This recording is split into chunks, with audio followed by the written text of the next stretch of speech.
Добро утро, почитувани слушатели на Лидер ФМ. 9 часот и 20 минути.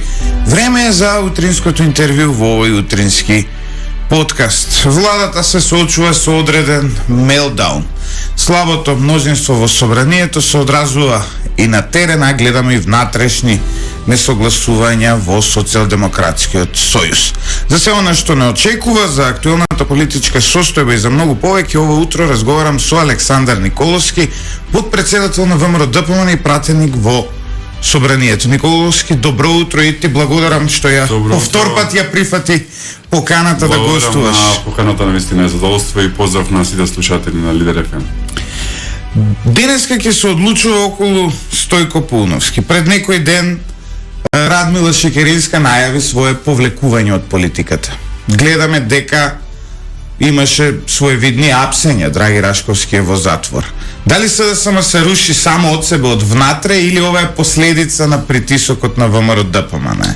Јас сум кажал многу пати дека не милувам да зборувам за состојбите во СДСМ или во било која друга политичка партија, како што не би сакал тие зборува за состојбите кај нас. Не мислам дека е работа на моја да зборувам за состојбите во СДСМ, тоа е работа на членовите на СДСМ, и што не мислам дека е работа на Зоран Заев да зборува за состојбите во ВМРО-ДПМН, тоа е работа на членовите на ВМРО-ДПМН, и принципиелно го имам овој став и го говорев многу често во оној период кога Зоран Заев се обидуваше преку своји инсталации да направи проблеми во ВМРО-ДПМН. Тоа што можам кратко да го искоментирам е онаа народна поговорка: кој на другиот гроб му копа, самиот во него паѓа.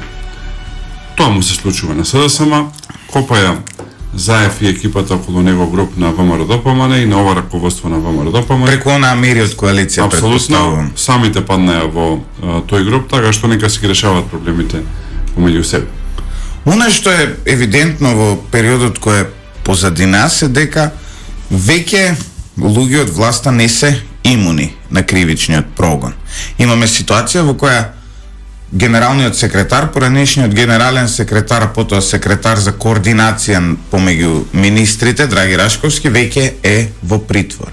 Имаме ситуација во која обезбедувањето на Трајче Заев е во притвор за нелегална трговија со дрога. Имаме ситуација во која сериозно им се заканува кривичен прогон на многумина од власта за се она што сториле во изминатите 3 години. Сметате дека ова е конечно доаѓа правдата, па еве, дури власта не е имуна на сето тоа, или може би се работи за меѓународен притисок? Или за пресметки помеѓу себе. Видете, јас ако сакам сум безобразен на начин на кој што Зоран Заев беше безобразен во тие моменти кога беше на крилата дека е главен во Македонија, дека се што лета се јаде, кога се обидуваше да прави проблеми во ВМРО-ДПМН. Можам да искоментирам во негов стил, па да речам ВМРО-ДПМН би соработувало со квалитетните и честни елементи во СДСМ и, например, еве, Стојко Пулновски е таков примерен човек кој што покажал карактер и ние би соработувале со таков човек, но не би го направил тоа, затоа што, повторувам, бев ироничен да ме сватат слушателите и оние кои што не гледаат, но не би го направил тоа затоа што, повторувам, секоја партија треба да се гледа за себе, а народот треба да гледа што политичките партии носат за доброто на народот. Ова дека гледаме дворски игри, кои што на дневна основа се случуваат, и криминал, а реализација на проекти имаме нула. Например, еве еден податок. Во 2019 година, кога немаше корона криза и кога Министерството за здравство можеше да работи најнормално, година во која можеле да испорачаат бројни инфраструктурни зафати во здравството, болници, амбуланти и така натака, вкупна реализација на капитални расходи од тие кои што самите си ги предвиделе е само 4%. Значи, за да има слушателите представа, буџетот го креираат самите министерства, го прифаќа Министерството за финансии, нели потоа им дава пари за тоа. Нели потоа собранието, но кој има мнозинство во собранието, нели му поминува буџетот. Самите испланирале дека ќе потрошат, например, еве да одиме со најлесна математика, 1000 евра во текот на годината за изградба на болници, и тие пари кои што самите ги предвиделе успеале да ги потрошат само 4%, односно само 40 евра. за такво дно зборуваме и затоа е состојбава ваква каква што е. Но затоа Така се- што од една страна ја занимаваат јавноста со дворски игри, од друга страна гледаме неспособност на кило, на тони, нема значаен инфраструктурен проект во државата, капка асфалт немаат ставено, километар автопат немаат направено, железницата крахира комплетно, ајде за аеродромите може би ќе се вадат на корона кризата, нови стадиони не се градат, старите не се одржуваат, амбулантни возила не се купуваат, болници не се градат, една црна дупка за цицање на парите во Македонија е оваа власт на СДСМ и Зоран Заев. Јас неколку пати поставував прашање, ќе искористам и ова можност, до се немам добиен одговор. Вкупното заложување на Македонија во наводници заради корона криза во 2020 и проектирано за 2021 година е фантастични 1.6 милиони евра. Од нив за здравство се предвидени само 180 милиони евра, што значи дека клучното прашање е каде отидува 1.4 милиони евра во Македонија за 2 години со Зоран Заев. За да имаат слика оние кои што не слушаат и гледаат, со 1.4 милиони може да се изгради без проблем делницата од Гостивар до Кичево, фамозната стража, и да има автопатско решение од Охрид до Иструга до Скопје. Со иста Зборуваме за евра или за денари? евра. Кажувам што се може да направат со 1.4 Со 1.4 милиони евра може магнетните трамваи на Љупчо Ристовски некој да ги реализира. Можат да ја ревитализираат железницата комплетно, можат да изградат без проблем 3-4 клинички болници низ државата и да им останат пари. Но ништо од ова не се случи во Македонија, парите ги нема, отидоа парите во црна дупка. И тоа се темите на кои што власта не ќе да зборува, како што и не ќе да зборува за бројот на починати, не ќе да зборува од корона кризата, не ќе да зборува за бројот на вакцинирани, затоа што е минимален. Јас посакувам добро здравје на сите кои што се борат со коронавирусот, но состојбата е загрижувачка. Власта не ќе да зборува дека Македонија процентуално, за жал, е меѓу првите во црната статистика на број на починати во светот, а е меѓу последните по број на вакцинирани во светот.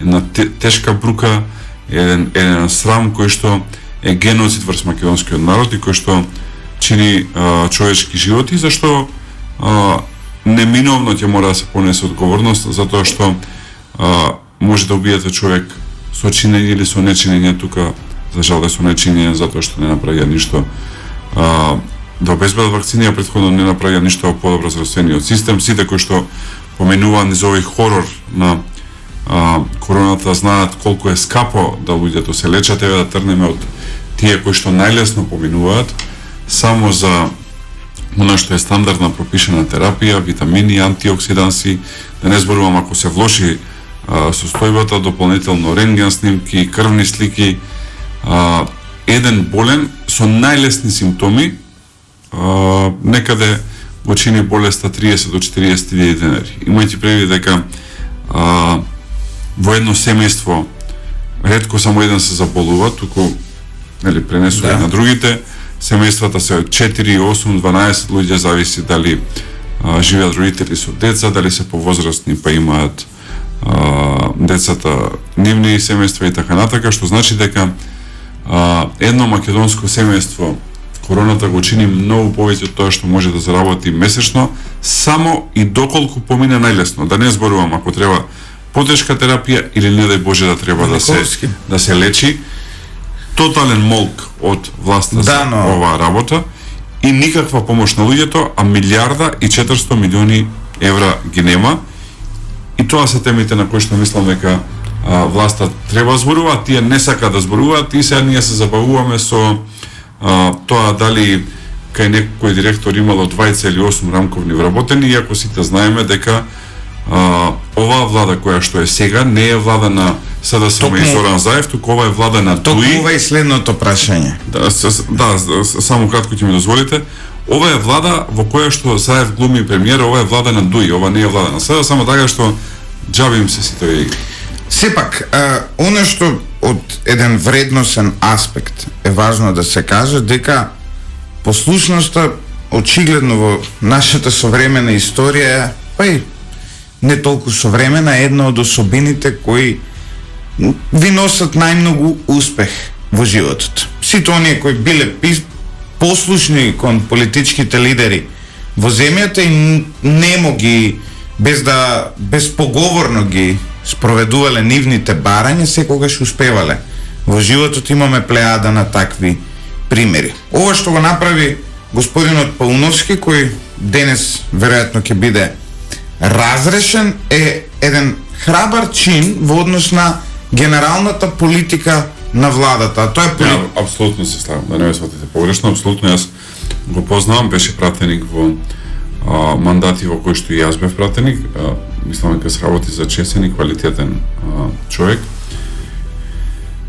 Без разлика на политичките партии, во секоја политичка партија, колку да сме опоненти, има и квалитетни, и неквалитетни, има и честни и бандити, така што мислам дека се работи за честен и квалитетен човек. Такви Зоран Заев не вари, односно како поминува времето, се помалку сака да има такви околу себе, го фаќа оној феномен кој што за жал го фаќа секој балкански лидер, а тоа е шеф е така, е во право, си најпаметен, си најдобар, си народот тебе те избра, нема како тебе брилјантен ум, ваков никој не видел досега. Така што сака со такви луѓе да се окружува. Има еден феномен во власта, има едни човечиња кои што само глава имаат, односно тропаат на вратата и низ вратата пуштаат само главата, телото не се гледа. И велат, ако можам само да искористам оваа прилика да ви кажам утрово колку брилјантен потек повлековте вчера, да ве поздравам, се извинувам пријатно. И за жал Зоран Заев сега е окружен со луѓе кои што имате ли вие во ВМРО ДПМН е такви? И ги има секаде, но гледам дека кај како иначе би знаел, кај Зоран Заев гледам дека се мнозинство сега тие кои што само глава имаат, односно ја пуштаат главата низ врата за да му кажат колку е брилјантен. Брат му во Струмица има многу во Вила парк, секој кој што влегува му кажува дека е најбрилјантниот бизнисмен кој што Македонија го видела. Овие други ве гледам во Дубај сега имаат веројатно климоглавци, пошто нели имаат бизнис предизвик кој што е преку месец дена се реализира во Дубај. Мислам дека Бил Гейтс да продаваше се што има во животот со Елон Маск заедно за месец дена ќе го решиа тој бизнис предизвик, ама нели еве големите брилјантни македонски она што се коментира во јавност е дека фамилијата на Заев, она што се коментира во јавност е дека фамилијата на Заев е во Дубај, плашејќи се токму од некоја идна акција на ДЕА. Сериозно, човекот даде соопштение дека е во Дубај заради бизнис предизвици кои што ги има во однос на 2 месеци. Неговиот бизнис и бизнисите на неговото семејство, тоа се сериозни бизниси кои што полека се обмислуваат, па се прават таму консултации со белосветски бандити кои што нели го користат Дубај како ако ДЕА ви ги напаѓа плантажите со марихуана, тогаш тоа е сериозен бизнис предизвик. Знаете, имате сериозен предизвик во бизнисот. Може би циглите од Еленицата се први цигли со кои што ќе се градат кули во Дубај. Ќе видиме. Останува да видиме што... Јас се извинувам вака што сум ироничен, ама овие се на тоа вака дно дојдени, да човек единствено што може да биде е да биде ироничен и критичен. Не може сериозно да се разговара за овие бандити неспособни кои што се на власт. И мислам дека му е јасно на народот, се чувствува веќе силно таа енергија и се повеќе треба да размислуваме за денот потоа. Имаме многу за решавање, имаме тешка ситуација и во таа тешка ситуација ќе ни требаат најдобрите умови, ќе ни требаат луѓе кои што имаат свој јас став и покрај глава имаат и тело. Кога влегуваат внатре, не влегуваат само да кажат што е добро, туку и да кажат што не чини. Николаш, јас сум еден од оние новинари кој отворено критички известува за работата на оваа власт и морам да ви кажам дека еве јас веќе скоро 4 години чекам да дојде денот потоа кога конечно овој систем кој е целосно дисфункционален ќе му се направи uninstall во програмерски, односно во компјутерски речник. Но никако тоа не доаѓа.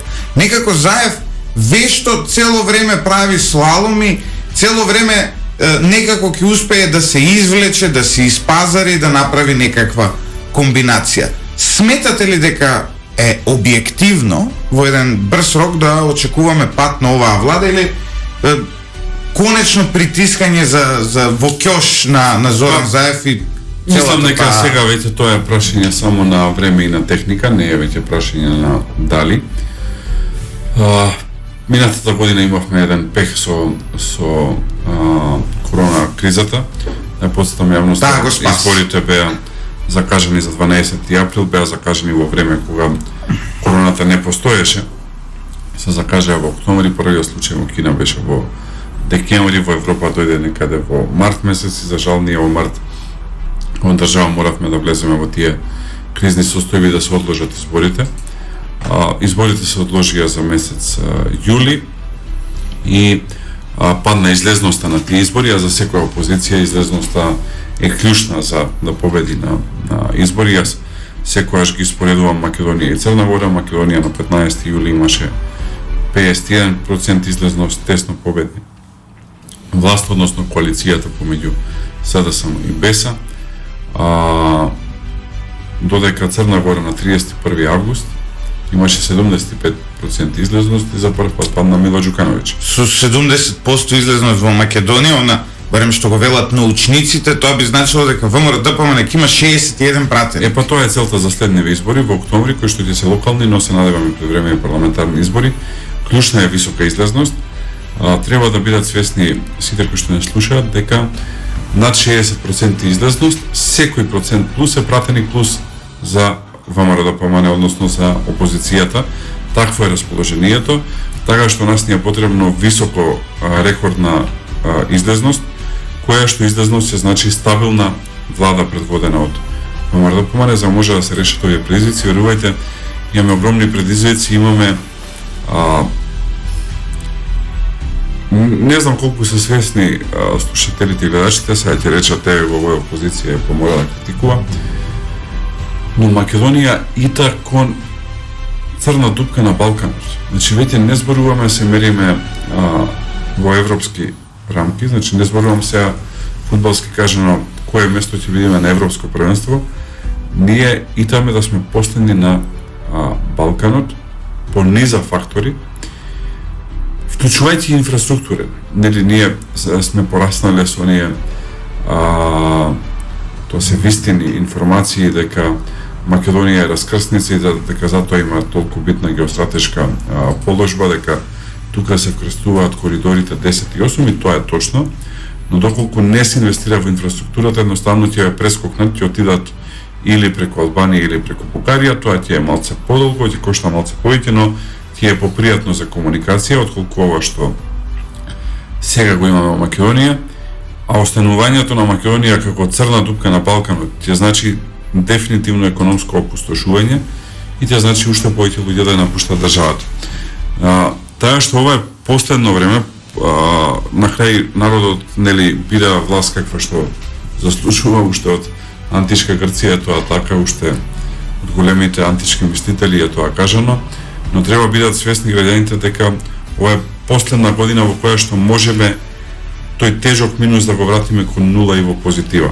Ако продолжи една ваква црна серија на задолжување и на трошење на парите за купување на социјален мир со картички кои што се трошат за 2 дена или ваучери за туризам кои што се трошат за 3 дена, а не одат во стратешко инвестирање во државата, за 3-4 години буквално луѓето ќе немаат основни продукти да купат од продавница, не зборувам за повеќе. Особено затоа што да речеме на Грција тоа можеше да си го дозволи да заглави така, затоа што е дел од еврозоната, е дел од Европската унија и крахот на Грција можеше да предизвика домино ефект. Доколку нас ни се случи банкрот, како што и се случи своевремено на Грција за време на светската економска криза, нас никој нема да се замара да не спасува. Тоа треба да ни биде совршено јасно. Имаме уште еден пример од регионот. Грција е пример каде што исплива, но возрастните се сетат, Бугарија е пример каде што не исплива. Во 90-тите години банкротираа, се воведе валутен борд и Бугарија денес, во 2021 година, се уште не може да исплива да дојде во некоја нормала, заради тоа што тоа им се случи во 90-тите години. Бугарија членка НАТО и на Европската Унија, далеку стана пред Македонија членка на НАТО, членка на Европската Унија од 2007 година, значи добри веќе ќе направат 14 години во Европска Унија со сите фондови кои што се на располагање на Европска Унија. Стандард е малку стандард негде. Пензиите во Бугарија во моментов се пониски од пензиите во Македонија. Зошто го кажувам? Затоа што ако банкротира Македонија, времето на опоравување ти е најмалце 25 до 30 години. Нема да е 25 до 30 дена.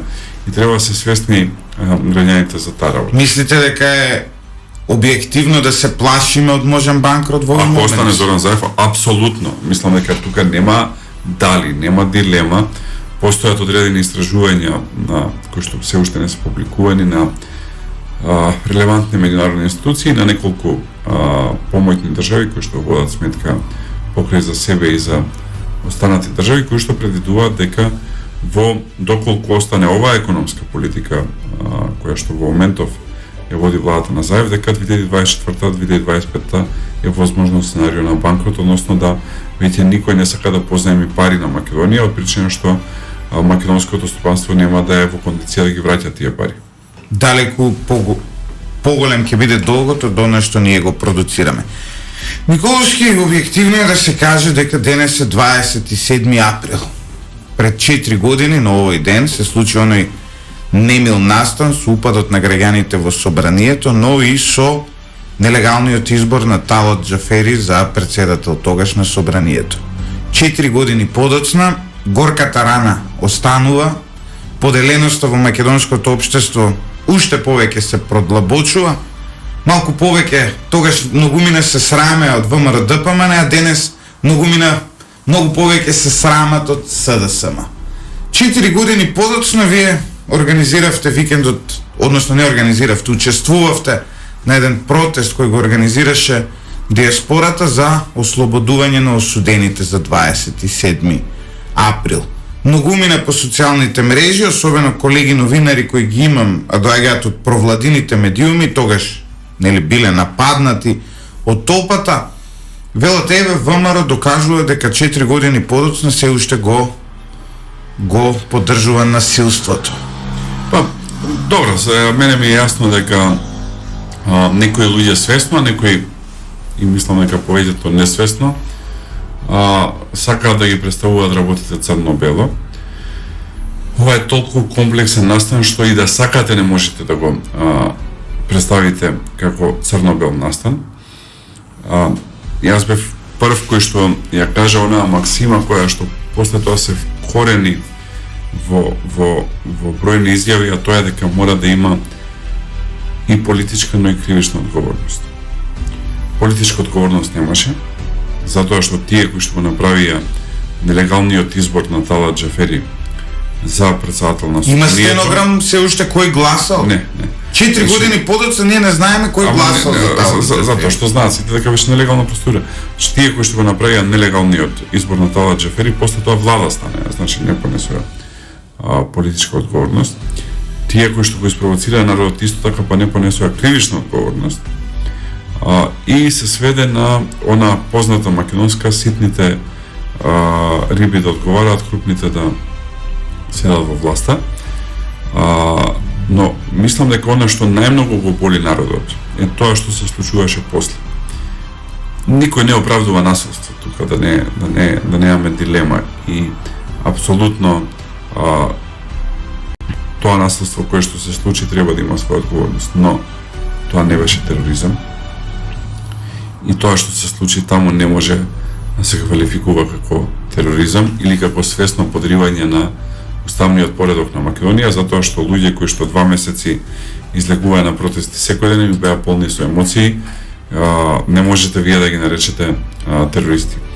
И мислам дека она на што народ најмногу се револтираше каков беше односот кон тие луѓе и како вештачки беа представени како терористи во една држава во која што релативизирањето е огромно, па така поранешни борци на ОНА станаа министри, функционери, претседател на собрание и така натака, а луѓе честни, родолюби станаа терористи, и тоа не може да го поднесе никој кој што има минимум грам човечко достоинство. Така што треба и разграничуваме работите, а не да ги поставуваме Да, но сепак овие луѓе применувале насилство. Затоа кажав дека никој не може да го оправда насилството. Ама тоа не е тероризам, веројатно. Не мислам дека е тероризам. И исто така мислам дека се работеше за една голема одмазда од страна на Зоран Заев. Тој не успеа да се надмине себе си. Јас често го зборував тоа во интервјуа кога бев избран за подпредседател на ВМРО-ДПМНЕ. Јас разбирам, ќе се повторам што кажував тогаш, тие зборови тогаш се одекнаа многу, ама некако се изгубија низ времето и низ многу политички случувања. Јас разбирам да се скараат двајца комшии, па едниот да сака да се одмазди на другиот. Можам до некаде да разберам и двајца браќа да се скараат во едно семејство, па едниот да сака да се одмазди на другиот. Но не можам да разберам некој да стане премиер, да ја добие највисоката позиција во државата и од таа позиција да сака да се одмаздува. Тоа е мал човек. Кога сте над сите, мора да сте големи и да покажувате големина. Зоран Заев покаже дека е ситна душа и дека е мал човек. Тоа што можеше да го направи и на тој начин да направи едно помирување во општеството е да им прости на тие луѓе. Со еден едноставен акт во собранието на амнестија која што немаше да биде селективна со цел гласање за промена на името, туку општа и оваа приказна и оваа траума од македонското општество да се заборави и да ја нема како една траума во колективната меморија. Но со желбата на Зоран Заев да се одмаздува, го задржа овој настан како траума во македонското општество за кое што ние зборуваме 4 години подоцна. Од друга страна, што направи Зоран Заев за 4 години во Македонија? Зборувавме досега. Ја направи црна дупка во која што не знаеме каде одат парите и во која што ништо не гледаме дека власта работи, освен што се корумпира себе и најблиските. И затоа е таков револтот на народот и затоа во неделата спонтано, без никаква организација, без организиран превоз од останатите градови, на една иницијатива на семејствата на осудените и на диаспората, поддржани од ВМРО-ДПМНЕ, се собра една голема бројка на луѓе, дојдоа многу млади, што ми е исклучително драго. Прв пат гледам на опозиционен протест после подолго време толку голем број на млади луѓе и повикувам да се охрабрат, да продолжат да бидат активни. Тоа е секогаш силата на една промена и дојдоа луѓе од сите краеви на Македонија.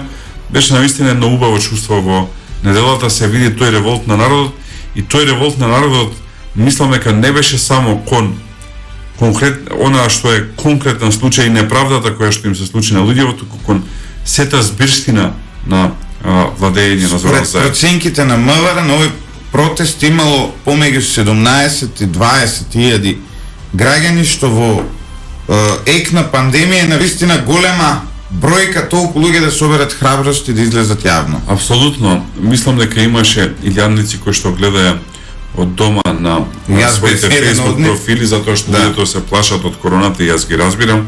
Имаше илјадници кои што во моментов се борат со короната или ја прележале, кои што не можат да дојдат. Има луѓе кои што сакаат да дојдат во Скопје, но немаат пари да платат автобуска карта или да стават бензин во сопственото возило и да дојдат во Скопје заради сиромаштијата која што ја донесе Зоран Заев во Македонија.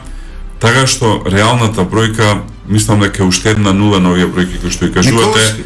Некаде мислам дека да имаше услови 170 до 200 луѓе ќе беа на едно место. Николовски, уште ова прашање ќе го завршиме овој блок за уставобранителите и за целата таа ситуација. Во Македонија е потврдено дека крупни кривично-правни настани се решавале политички. Секогаш политички на крај, независно дали станува збор за мавровски работници, независно дали станува збор за дел од оние од 27 април кои им ги отворија вратите, кои беа пуштени поради промената на името, постојано политички се решаваат ваквите проблеми. Нели е ВМРО-ДПМНЕ во можност во некој од овие процеси и преговори со Зоран Заев да го уцени овие луѓе да бидат ослободени? Нели постои модус како вие да се изборите за нивната слобода на маса. Едноставно ќе му дадете доколку сакаш, не знам, да учествуваме ние во собранието, овие луѓе мора да бидат на слобода. Тука има два моменти. Прво зборува за желбата за одмазда на Зоран Заев. И таа се виде, тој имаше десетици, стотици прилики во минатиот период, доколку сака на тој начин да го реши проблемот. Мислам дека не сака. Од друга страна, овие луѓе се неправедно осудени. И мислам дека ќе и за нив непријатно да го носат тој товар и таа дамка. И затоа, ако внимателно ги слушавте нивните пораки кои што беа прочитани од Арна Шијак и од Игор Дурловски на протестот во неделата, луѓето кои што се осудени не бараат амнестија, не бараат нивниот проблем да се реши со политички преговори, туку бараат повторување на судењето, во кое што ќе презентираат нови докази и ќе дискредитираат одредени лажни искази кои што сите знаеме дека беа давани под притисок на власта. Луѓето бараат правда за во еден чесен и правичен судски процес ја докажат сопствената невиност, односно докажат дека не се терористи, и мислам дека најмалце што може ова општество да направи за тие луѓе, да им го возможи тоа, победата на ВМРО да помане на избори, ќе значи ослободување на судството и обвинителството, и луѓето можат да добијат честно повторување на процесот, во кој што ќе можат да докажат дека не се терористи, затоа што тоа е нивната желба, тоа е она што јас го слушнав, сите го слушнавме на тој протест во неделата, и мислам дека треба да се испочитуваат. Тие луѓе имаат семејства, имаат пријатели, и сум убеден од она што слушнам дека не сакаат да живеат со дамката на амнестирани терористи. Огромна е жртвата. Напротив, сакаат да покажат дека се луѓе кои што не направиле така. Огромна е жртвата која овие луѓе ја дадоа. Јас комуницирам и ќе комуницирам со голем дел од нивните адвокати, но оно што јас би им го забележал на сите оние кои се осудени за 27 април е тоа дека никој од нив немаше храброст јавно да каже кој е главниот иницијатор на насилството и тој што им рекол да го прават сето тоа. Човекот сега име колега во затвор и се вика Сашо Мјалков.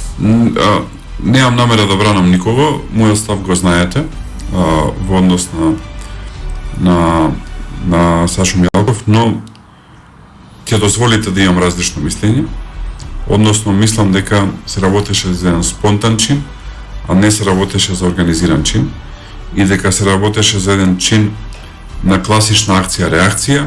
Во собранието се случи нелегален избор на председател на собрание, пред собранието имаше народ, останува прашањето зошто мнозинството, односно власта реши да го прави тој избор токму во 6 часот, а секогаш протестите беа во 6 часот, зошто не го направија во 12 или во 1 или во 2, дали свесно сака да испровоцираат инцидент, а може би времето ќе покаже дека ако имала некаква организација, може би зад истата стоели структури од сегашното СДСМ, а не структури од тогашната власт.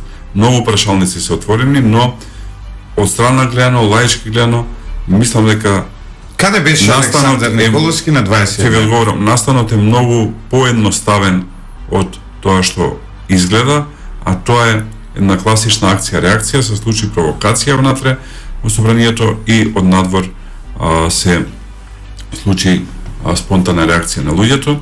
Јас бев во службена посета на Австрија, имавме средби со раководството на и сега владеачката ОВП партија од Австрија, тоа е партијата на канцеларот Себастијан Курц. Во тоа време јас бев меѓународен секретар на партијата, така што имавме средби таму. Преговаравте можеби широка влада? Не беа класични партии. Пошто тоа е шпекулацијата, дека сте биле таму да преговарате да ви помогне Курц да составите широка влада. Не, тоа беа класични партиски средби на кои што разговаравме за состојбата во Македонија. Ги интересираше многу, тоа беше еден тензичен период за соработката помеѓу двете партии. Да ја посетам јавноста дека само 4 месеци претходно на изборите кои што се случија во декември 2016 година, ова е април 2017, лично канцеларот Себастијан Курц дојде во Скопје и изборуваше на најголемиот митинг кој што ВМРО го организираше во Скопје. Така што 4 месеци подоцна сакаше човекот, односно неговите соработници, имавме средба со неговите соработници, сака да слушнат. Еве сега една паралела. пред паѓање на ВМРО ДПМН, по сите тие изборни хаоси што се случува, по сите бомби, ние по ова што вие го говорите, не можеме да кажеме дека тогаш Никола Груевски, тогашниот председател, и партијата биле под меѓународна изолација. Вие сте отишли и сте се сретнале со Себастијан Курц. Во исто време Зоран... ние имавме средба со раководството на ОВП, а не лично со нив. Се извинувам. Да. Но сепак не може да се каже дека сте биле меѓународно изолирани. Се сеќавам, имавме средба со председателот на Собранието на Австрија, имавме средба со тогашниот кандидат за министар за надворешни работи, затоа што беа процес на формирање на влада, имавме средба со шефот, односно координаторот на пратеничката група на владеачката партија, имавме средба со координаторот на пратеничката група и имавме средба со престолонаследникот, австро-унгарскиот Хабсбург. Наследник Хабсбург, точно. Така што тоа беше гамата на средби. Вие така, тогаш ве нарекуваа меѓународно изолирани, сте имале средби на така високо ниво.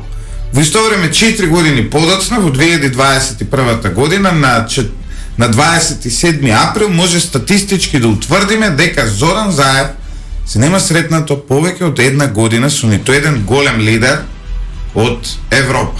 Највисоко ниво му е оној премиерот на Луксембург, кој веројатно, ја не знам ни како се вика човекот во овој момент да ме прашате, веројатно вие знаете затоа што сте поупатен во меѓународната политика, но со никој значаен политичар од Европа Зоран Заев се нема сретнато една година. Еве, денес Ево Пендаровски отиде, малку ја проби бариерата и во посета на Брисел, но Зоран Заев не излегол од овие 20.000 метри квадратни. Односно километри квадратни. Малку ќе коригирам. Зоран Заев нема меѓународна релевантна посета повеќе од 2 години. Јас постојано го провоцирам во секоја можност. Декември 2019 Борис Џонсон на маргините на самитот на НАТО. Не, јас зборувам, се знае што е посета, моите провокации се секојаш исти, ќе направам и сега ќе искористам оваа можност тука на Радио Лидер да одговори Зоран Заев кога последен пат бил во официјална посета на премиер или председател, што е неговото ниво, на западноевропска држава. Повторувам, официјална посета на премиер или председател на западноевропска држава. Тој многу добро знае што е официјална посета. Официјална посета не е на некој си самит со 5-60 лидери на држави во ходник со некого да се поздрави, или нели фамозната средба од 2,5 секунди со Доналд Трамп, кога Никола Димитров беше во улога на папарацо. Значи не зборувам за такви работи, зборувам официјална посета ве пречека гарда на аеродром, да се освери македонската химна и химната на земјата домаќин, да има знамења во главниот град, да има прием во официјалната резиденција на премиерот или председателот, да има средба со влада или неколку министри заедно со премиерите, или доколку е председателска држава со кабинетот на председателот, да се подпишат договори билатерални за трговија, размена на знаење и така натака помеѓу две држави. Кога последен пат Зоран Заев има таква средба? Еве јас се ви одговорам кога има. Он на WhatsApp си прави муабет со нив. Точно. Со овие пранкериве. Последен пат Зоран Заев имал таква средба пред аферата Рекет, која што еруптираше во македонската јавност јули-август 2019 година. Многу едноставна е причината. Кога видеа дека врвот на власта се занимава со торби Луи Витон полни со пари, веќе никој не сака да седне на иста маса со него. Затоа што и тие луѓе во своите држави имаат опозиција и одат на избори.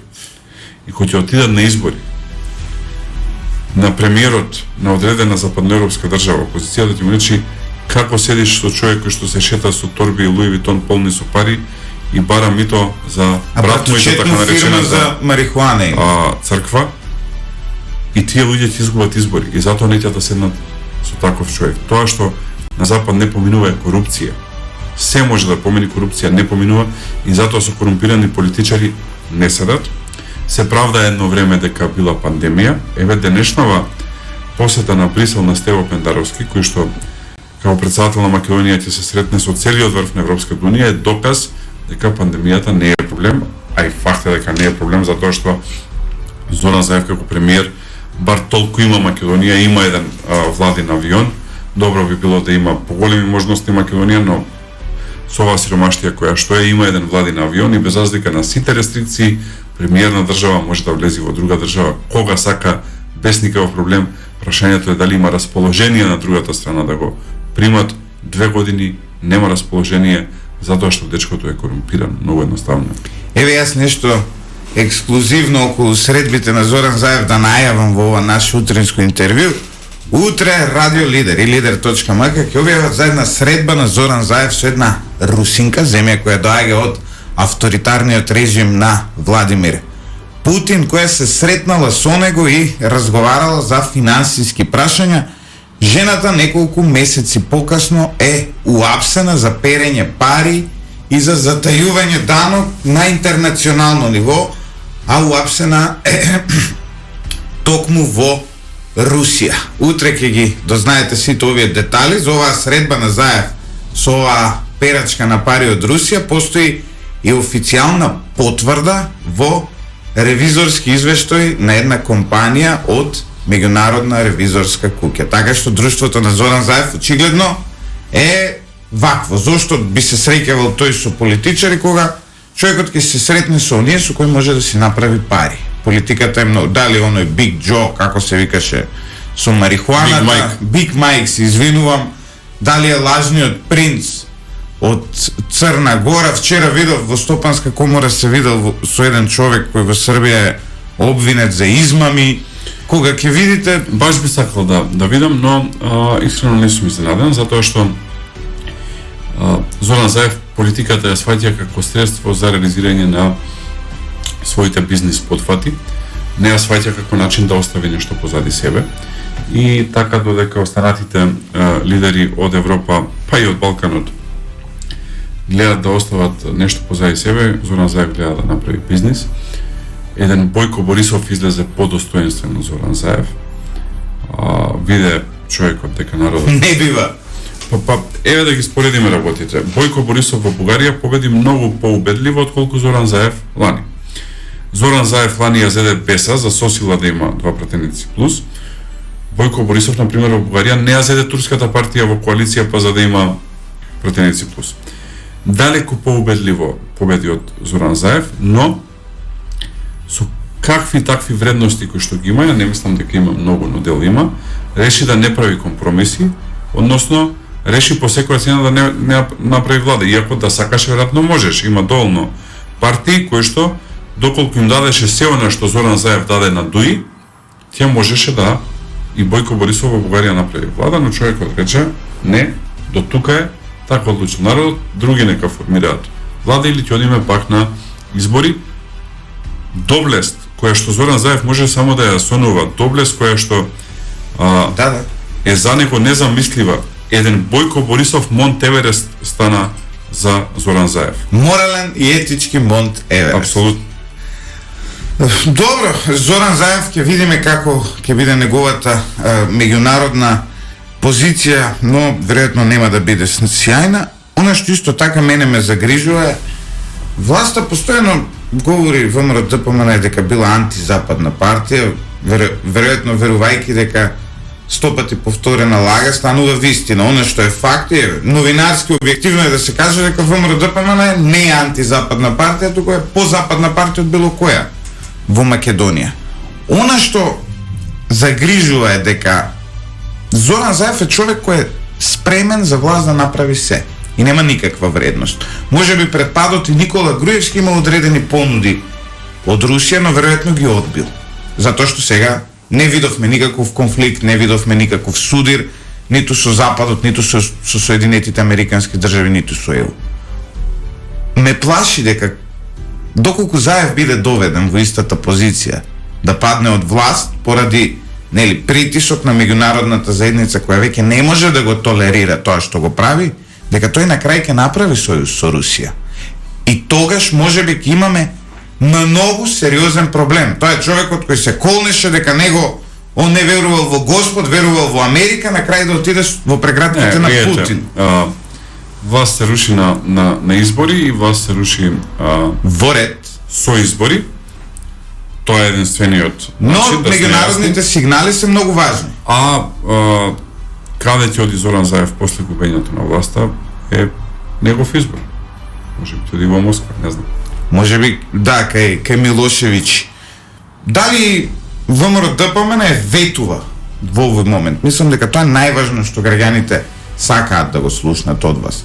Дали ветувате дека ќе се пресметате со криминалот кој изминатите 4 години се создаде во Македонија? И дали ќе видиме кривична одговорност за Зоран Заев и за луѓето околу него? Апсолутно. За секој за кој што има докази, има кривична одговорност. Мојот и личен став, кој знаете, јас во овие години многу често одев и 2 чекори понапред од она што многу ми ме советуваа, добронамерно зборувам за пријатели и за блиски луѓе, во откривање на тие корупцијски скандали и афери. Драго ми е што се создаде сега една атмосфера во општеството да веќе никој не се плаши да објавува корупцијски афери. Тоа не беше така, например, во една 2018 година, кога оваа власт беше на крилата на моќ, на својата неголема моќ, и кога мислеше дека може да прави се, кога во Скопје се изредија бројни државници. Јас и во тие услови и ВМРО ДПМН и председател на партијата Кристијан Мицкоски излегувавме и објавувавме крими афери како ретко кои во општеството. Така што ми е драго што сега се создаде на таква атмосфера, а тие крими афери мора да завршат со одговорност, затоа што тие крими афери не се случајни. Ние конечно мора да создадеме еден реален систем на одговорност за сторените неправилности, но тој систем мора да оди и надолу, затоа што мислам дека тоа што исто така луѓето многу ги погодува, ги нервира, и кога не може да завршат работа на одреден шалтер, ако не фатат врска или ако не почестат нешто. И тоа е нешто што исто така луѓето многу ги погодува, и ти има и тука една силна акција. А она што зашто јас многу сакам да зборувам покрај е за политика, е за подобрување на животот на луѓето, за инфраструктура, за подобри патишта, за железница, за развој на повеќе летови од Скопскиот до Охридскиот аеродром, за носење на работни места во Македонија, стимулирање на странски инвестиции, поддршка на домашни инвестиции. Тоа е она што му треба на народот. Последна информација с која стигна пред малку, Министерката за образование и наука Мила Царовска го повлекла предлог законот за дигитализација на учебниците и тој нема да влезе во собраниска процедура. Беше влезен во собраниска процедура и точно утре во 8:30 владата го повлече од собрание. Веројатно вида реакцијата која што И видовте ли Николовски она изјава дека децата не сакале да одат во училиште, не им било интересно на Мила Царовска? ја видовте ли ај прво таа ќе искоментирам, па другата. Ја не сум изненаден од таа изјава, затоа што тоа е изјава од министер во влада, чиј што премиер кажа дека и тој бегал од часови и многу не учел, па е стигнал до премиер.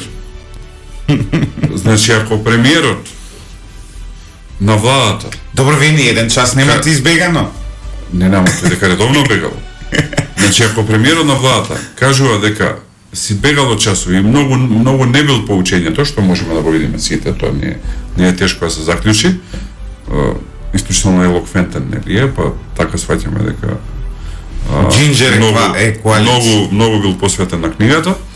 Значи, ако имаме премиер кој што бегал од часови и многу не бил по учењето, нормално е да министерот за образование вели дека на учениците им е досадно во школа, затоа што веројатно и нејзе им е досадно во школа, затоа што многу и таа не се прославила од ова што слушам во нејзиното образование.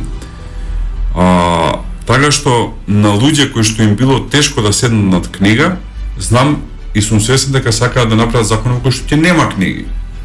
Практично фрустрациите од деца кога не им се учело, сега сакаат да ги реализираат преку... Ја не разбирам што... Преку овој закон. Од една страна историја ќе укинуваме. Јас разбирам, луѓето многу комплицирано го гледат. Ова е, што ја кажувам јас, ги лечат собствените фрустрации. Им било мака да учат, историја не им мрзеле книги кои ќе ги видат и сега сакаат да ги укинат. Знам дека иронично, ама на вакви лудаци нема друг одговор освен иронија. Навистина, укинувањето на Истата учебници... Мила Царовска, кога беше прашана на едно интервју, ама чекајте, луѓето немаат пари на децата да им купат таблети, односно iPad-и, тоа рече, па и нас не купуваа блок за цртање. Блок за цртање беше 50 денари. Не, 20 беше во наш. Или 20. Понекогаш сам си го купував, Малиот или големиот, зависи кој формат. А iPad, зависно кај ќе го најдете и со која сила е од 100 до 1000 евра. Еве, ќе ви кажам еден компаративен пример за мене. Додека учев во основно училиште, моите родители купуваа учебници. Тие учебници беа навистина скапи. Зборувам, еден учебник беше 500, 600, 700, 1000 денари, што за фамилија со една плата беше навистина тешко да ги па се сноогевме, баравме стари од роднини, па потоа ние ги препродававме нашите учебници и така натаму. Кога фати веќе средно школо, веќе ВМРО-ДПМН дојде на власт. И една од првите реформи беше обезбедувањето на учебници. Не дава бесплатни учебници во училиште. Во исто време сестра ми, која е помала од мене, од првиот ден кога е во училиште има бесплатни учебници до ден денес.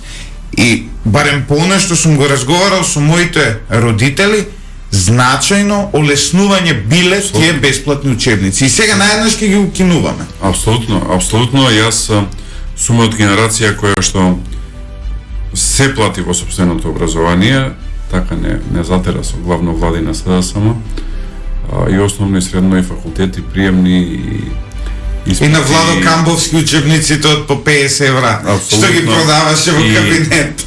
И партиципации за факултети, така натака. И тоа беше порив на ВМРО-ДПМН да им олесни, партиципациите се намали или се укине, учебниците се бесплатни. Ево, овие сега сакаат уопште да нема учебници. Само да кажам, сега морам да одговорам сериозно, дека доколку власта сепак реши да го турка овој закон, истиот ВМРО-ДПМН ќе го блокира и нема ни една сила што ќе натера ВМРО-ДПМН да не го блокира овој закон. Затоа што се работи за веројатно се работи за еднината на оваа држава. Ние веќе имаме Николовски уништена генерација. Цела година немаат во школа отиде на деца. Две генерации се веќе уништени затоа што втора година седат дома, а со ваква Мила Царовска и Зоран Заев ништо чудно и од септември да седат дома. Затоа што нема вакцини.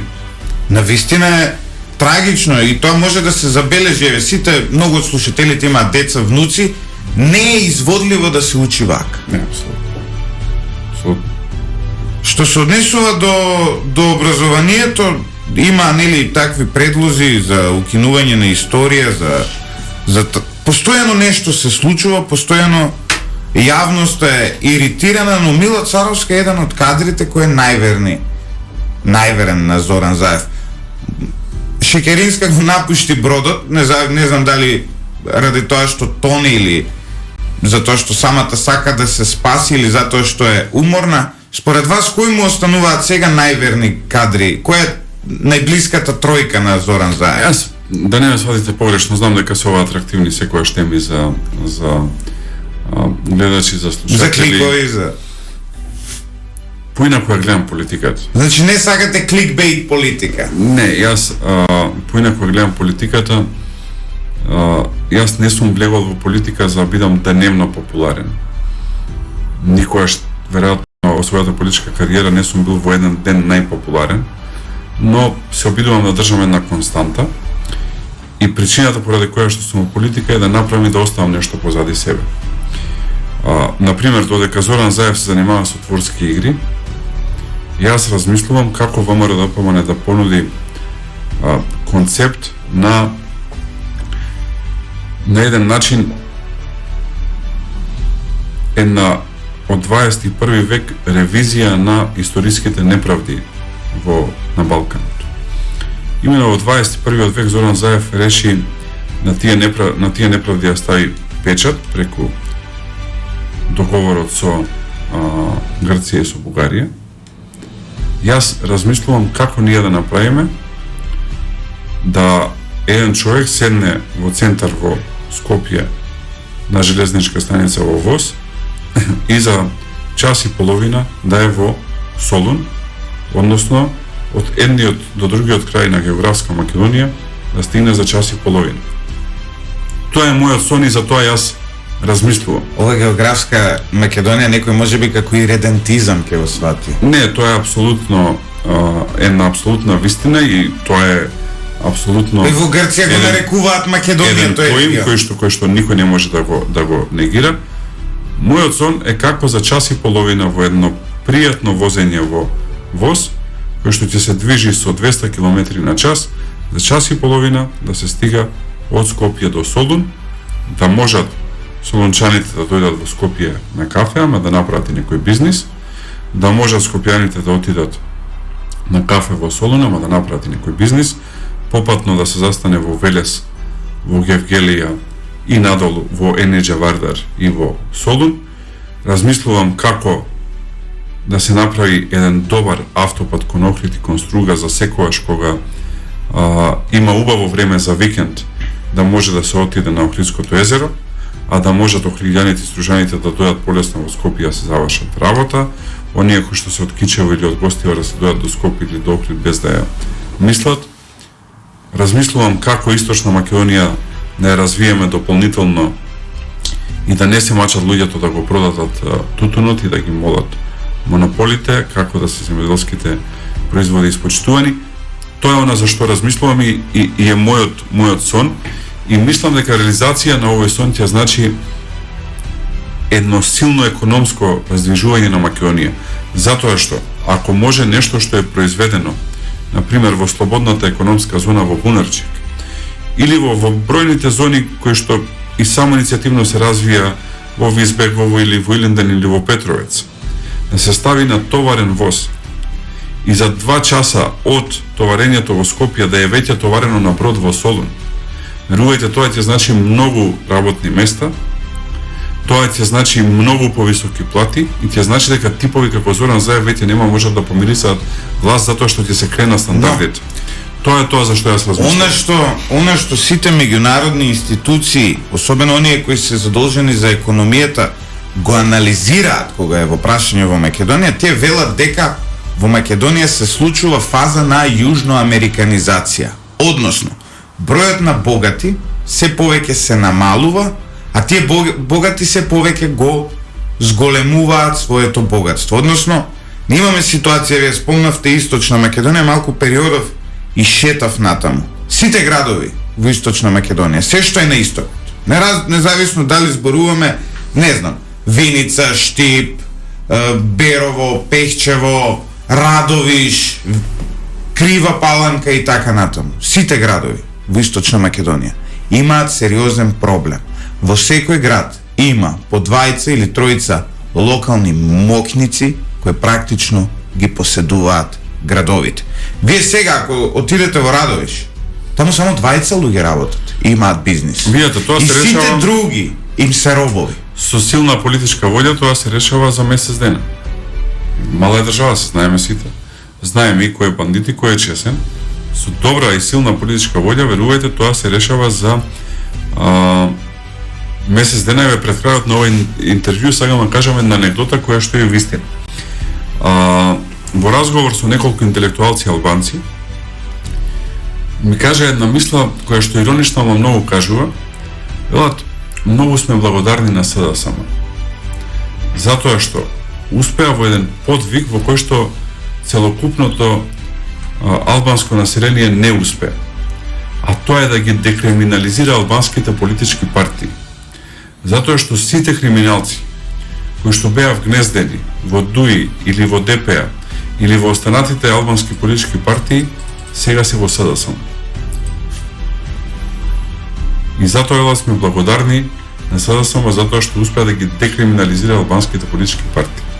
Можете да замислите което е имидж за една партија, кога без разлика дали е некој македонец, албанец или од помалите етнички заедници, знае кај се криминалците, тоа е на едно место во СДСМ.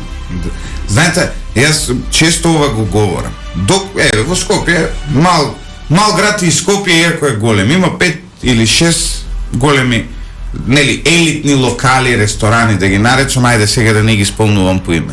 Ако кога ќе отидете вие таму не се главни фаци, како да кажам, ниту интелектуалци, ниту професори, ниту доктори. Таму се они од Грчец. Тие ги имаат се парињата. Апсолутно. И мене веќе ми станува непријатно да излегувам во главниот не знам град. уште колку време имаме. Вчера имаше интерпелација за работата на министрот за внатрешни работи. Се направија да ВМРО допомне да не може да зборува на таа интерпелација, од причина што ти излезеа фактите на виделени. Да. Зошто? Затоа што во секој поголем урбан центар во Македонија, не само во Скопје, во секој поголем урбан центар во Македонија, сите знаат кокаин кој продава, освен полицијата. Знаете зашто? Зашто полицијата работи со нив. Тоа е вистината. Во Прилеп имаше една акција ги собраја дилерите на дрога, за еден ден ги пуштија, тие кои што на камери ги собираа утрената кафе пија со нив во Прилепската чарши. Тоа цел Прилеп го знае, освен во наводници полицијата. Освен Оливер Но, Спасовски. ќе го Вие чистиме први тоа. говоревте за кокаинот, дека... Да, јас имав една колумна "Кокаин во поларизирана Македонија" и го кажав тоа што сега јавно се зборува во услови кога беше ерес да се зборува против власта и кога добивав закани дека да бидам повнимателен што зборувам. Кажав дека се продава кокаин и дека дрога има на улиците македонски како никогаш претходно. Еве се потврдува со ова што се случува оваа година. Ама прашањето е 2018 кога јас тоа го напишав до 2021 година кога има акции, колку млади луѓе го загубија животот заради предозирање и заради користење на дрога. Имам еден пријател кој своевремено како вработен во Министерството за внатрешни работи беше на обуки во ДЕА, најголемата американска агенција за ова. Во ДЕА тогаш, зборувам овој негде 2016-15 година, кажале дека Македонија не е многу голем канал за трговијата со дрога. 4 години подоцна, денес, официјален став на истите овие институции е дека Македонија е централен канал за трговијата со дрога во цела Европа. Така што македонските наркобосови во многу од случаите контролираат значителен дел и од европскиот пазар. И сега на крајот од денот се поставува прашањето кое јас сум доволно храбар да го поставам. Дали може би фамилијата на власт е на врвот во овој наркокартел? Па веројатно. Веројатно е така. Ќе видиме сега, времето ќе покаже, но веројатно е така. Николски, ви благодарам за ова гостување, веќе цел Беше час. задоволство. Поздрав Ако на имате нешто да сите што додадете, не слушаат. слободно. Ние политичарите секогаш имаме нешто да дадеме, ама мислам дека ќе станеме досадни, сега време е доволно за сите што не слушаја. Доколку немам следна прилика на Радио Лир да ги честитам престојните великденски празници на сите што не слушаат и благодарам на поканата. Ви благодарам и вам. Почитувани слушатели, нема што да се додаде, нема ни што да се одземе, веќе се ни зема, а едвај успеваме да се снајдеме во нашите животи, во оваа ковид пандемија, цели сектори пропагаат, државата оди во колапса. Видовме вчера како играат здравствените работници, оние во спортскиот центар Борис Трајковски, тоа беше искористено во пропаганда на власта. На крај на сите не останува само да уживаме во добра музика и да се надеваме дека ќе се избориме работите да бидат подобри. А добра музика има на 107,4 FM. Сите најнови информации околу земјата и светот можете да ги читате на lider.mk.